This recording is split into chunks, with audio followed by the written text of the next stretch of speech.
नमस्कार दोस्तों, क्या आपने कभी सोचा है दुनिया में जो युद्ध होते हैं वास्तव में उन्हें कौन करवाता है? क्या ये देशों के बीच की लड़ाई है या इसके पीछे छिपे हुए खतरनाक खिलाड़ी है?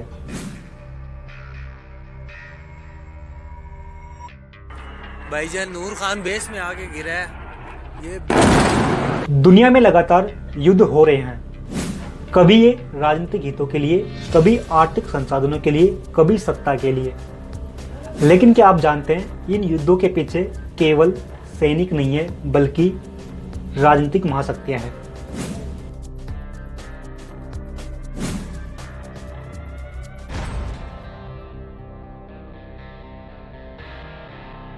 इन खिलाड़ियों में शामिल है महाशक्तियां, अंतर्राष्ट्रीय संगठन, आर्थिक गुटे और अनेक गुप्त एजेंसियां। इनका मकसद केवल जीत नहीं होता बल्कि वहां की राजनीति परिवर्तन और वहां के संसाधनों पर नियंत्रण प्राप्त करना होता है।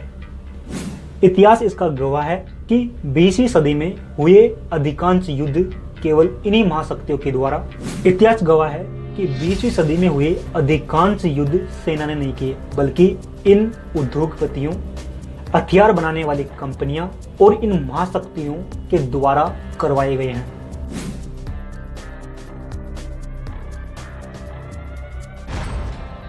सन 2020 के बाद मध्य पूर्वी अफ्रीका, एशिया के अधिकांश देशों में जारी संघर्ष अक्सर बड़े इन महाशक्तियों के द्वारा आर्थिक संसाधनों पर नियंत्रण हेतु करवाए गए हैं।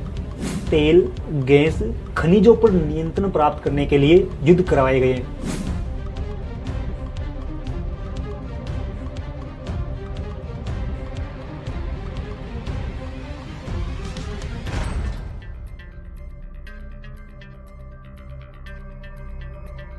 अमेरिका, रूस, चीन, यूरोपीय देश, ये देश अपने आर्थिक और राजनीतिक हितों की रक्षा करने के लिए युद्ध करवाते हैं या युद्धों में दखल देते हैं। आखिर अमेरिका को क्या आवश्यकता है कि वह खाड़ी देशों की राजनीति में दखल देता है? आखिर क्यों इनके द्वारा खाड़ी देशों में आतंकवाद फैलाया गया? क्योंकि यहाँ पर तेल है। ये महाशक्तियां प्रत्यक्ष या अप्रत्यक्ष रूप से इन तेल के संसाधनों पर अपना नियंत्रण करना चाहती है और किया भी। आने वाले समय में दक्षिणी अमेरिका का एक देश वेनेजुएला की दशा इराक, ईरान जैसे होने वाले हैं, क्योंकि वहां पे हाल ही में विश्व का सबसे बड़ा तेल भंडार खोजा गया है और जहां पर खनिज है या कहें कि जहां पर संसाधन है वहां पर ये महाशक्तियां हैं, और जहां पर ये महाशक्तियों की मौजूदगी है वहां पर शांति संभव नहीं है। आखिर क्यों अफगानिस्तान इन महाशक्तियों का अड्डा बन के बर्बाद हो गया? क्योंकि अफगानिस्तान मध्य एशिया के मध्य में स्थित है।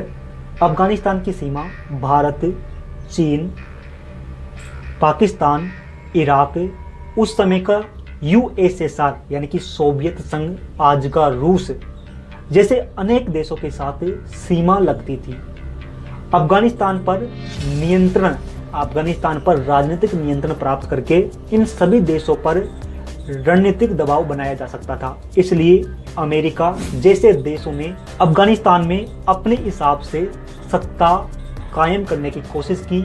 इसी उद्देश्य के चलते वहां पर अनेक आतंकी संगठनों को बढ़ावा दिया गया। आखिर क्यों आज भी अधिकांश अफ्रीका के देश अत्यंत गरीब है? क्योंकि वहां पर अत्यधिक खनिज संसाधन है जिसको ये महाशक्तियां प्राप्त करना चाहती है।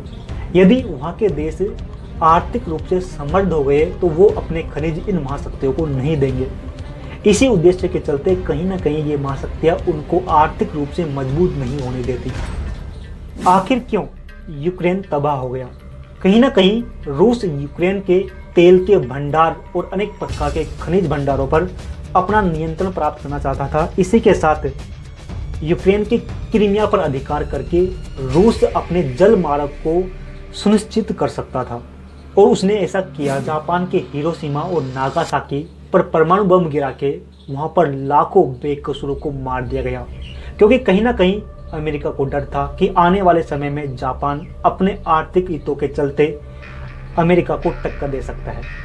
आखिर क्यों यूएनओ यानी कि संयुक्त राष्ट्र संघ भारत के कश्मीर मुद्दे को नहीं सुलझा सका, क्योंकि कश्मीर मुद्दा न केवल भारत या पाकिस्तान की नज़र है बल्कि कश्मीर पर बाहरी शक्तियों की भी नज़र है। क्योंकि कश्मीर पर नियंत्रण प्राप्त करके कश्मीर से चीन, भारत, पाकिस्तान, अफगानिस्तान और मध्य एशिया के देशों, इसी के साथ उस समय के तिब्बत पर रणनीतिक दबाव बनाया जा सकता था। इसके चलते कहीं ना कहीं ब्रिटेन और अमेरिका जैसे देशों ने भी कश्मीर के ऊपर नजर गड़ाए रखी। अधिकांश महाशक्तियों के पास, इन सभी महाशक्तियों के पास हथियारों के बड़े बड़े भंडार हैं। ये महाशक्तियां पूरे विश्व में हथियार बेचती है। हथियार तभी बकेंगे जब इनको डर होगा युद्ध का, इसलिए युद्ध का माहौल बना के अपने हथियारों को बेचती है। और ऐसा आज से नहीं बल्कि कई सालों से किया जा रहा है। विश्व के अंदर युद्ध का माहौल बना के अपने हथियार बेचे जा रहे हैं।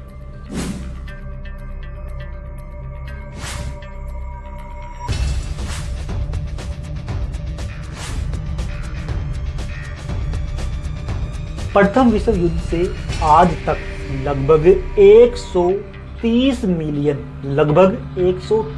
मिलियन बेकसूर लोग इन युद्धों के अंदर मारे गए।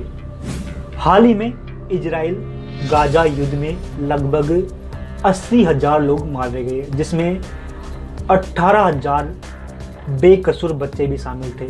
तब कहाँ गई थी मानव अधिकारों की रक्षा करने वाली अंतर्राष्ट्रीय संस्थाएं?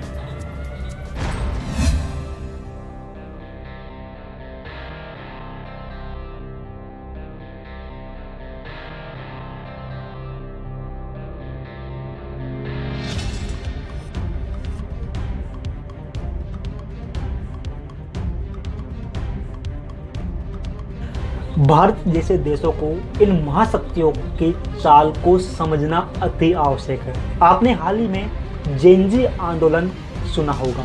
जेनजी आंदोलन युवाओं के द्वारा किया जाता है। हाल ही के समय में जेनजी आंदोलन के अंदर नेपाल की सत्ता बदल दी गई, बांग्लादेश की सत्ता को परिवर्तन किया गया, श्रीलंका में सत्ता बदली गई। इसी के साथ फिलीपींस, इंडोनेशिया, मोरक्को जैसे तमाम देशों के अंदर जेनजी आंदोलन हुए। जेनजी आंदोलन हुए नहीं बल्कि कराए गए। कैसे कराए गए? हाल ही में हुए सभी प्रकार के जेनजी आंदोलनों का उद्देश्य लगभग सेम था, जैसे कि वहाँ की बेरोजगारी, वहाँ की गरीबी, वहाँ का भ्रष्टाचार। लेकिन ये समस्या तो बड़े लंबे समय से चली आ रही थी। अचानक ऐसा क्या हुआ कि वहाँ की जेनजी जनता जागरूक हो गई। क्या पता उस जनता को जागरूक किया गया हो। वर्तमान समय में जितने भी सोशल मीडिया है, इन सोशल मीडिया का नियंत्रण इन महाशक्तियों के द्वारा किया जाता है। ये महाशक्तियाँ सोशल मीडिया के माध्यम से किसी देश की कमियां है, उस देश की कमियां उस देश के अंदर उजागर की जाती है। सोशल मीडिया पर उन वीडियो को प्रमोट किया जाता है जो उस देश के अखंडता, एकता के विरुद्ध हो, ताकि वहाँ की जो जनता है सरकार के विरुद्ध हो सके और विरुद्ध होकर वहाँ पर आंदोलन किया जा सके, ताकि सत्ता परिवर्तन करके वो महाशक्ति अपने हिसाब से वहाँ पर राजनीतिक नेता बैठा सके, यानी कि कठपुतली जिसको अपने इशारों के अनुसार नचा सके। कहीं ना कहीं जेनजी क्रांतिकारी करते देश का भला है, लेकिन हो जाता है देश का बुरा, क्योंकि जेनजी आंदोलन कहीं ना कहीं किसी और के द्वारा करवाया जा रहा है। ऐसा नहीं है कि भारत में जेनजी आंदोलन होने की संभावना नहीं है, बहुत हद तक है।